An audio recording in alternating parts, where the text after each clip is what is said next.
আসসালামু আলাইকুম। আজকে আমি চলে এসেছি যেটা আমাদের বাংলাদেশ বাদে তো অনেকটা দেশেই পাওয়া যায়, কেএফসি রেস্টুরেন্ট এবং পিৎজা হাট। আমি সেটা আপনাদের দেখানোর জন্য কিছু অংশ দেখাচ্ছি এবং কিছু খেতে আসছি, একটা বন্ধুর জন্য ওয়েট করতেছি। যাক, বন্ধুটাও আসতেছে। আমি কিছু উপরের অংশটা দেখাচ্ছি। উপরে হলো কাচ্চি ডিলাক্স। আমি সেটা দেখানোর জন্য দেখতে আছি এবং যাইতেছি, তো তারপরে তো আর যাইলাম না। তারপর না যাওয়ার পরে আমি আস্তে নিচে চলে আসলাম। নিচে চলে আসার পরে তো আপনাদের কিছু অংশ কেএফসি রেস্টুরেন্টের ভিতরে আমি দেখাচ্ছি।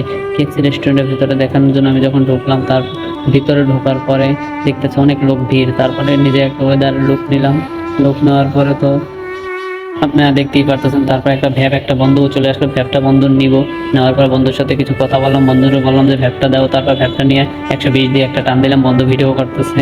এটাই বাস্তব, দেখতেই পারতেছেন। আর সুন্দর একটা বন্ধুর সাথে একটা ফিলিংস ছিল। কিছু খাওয়া দাওয়া করছি। অবশ্যই খাওয়া দাওয়ার ঠিক আমি ইউটিউব চ্যানেলে দিতে চাই না এবং কখনো আমি চাই নাই যে চাইলে কখনো আমি উপকার করব, কিছু গরিবরে টাকা দিব। নিজেই একটা গরিব।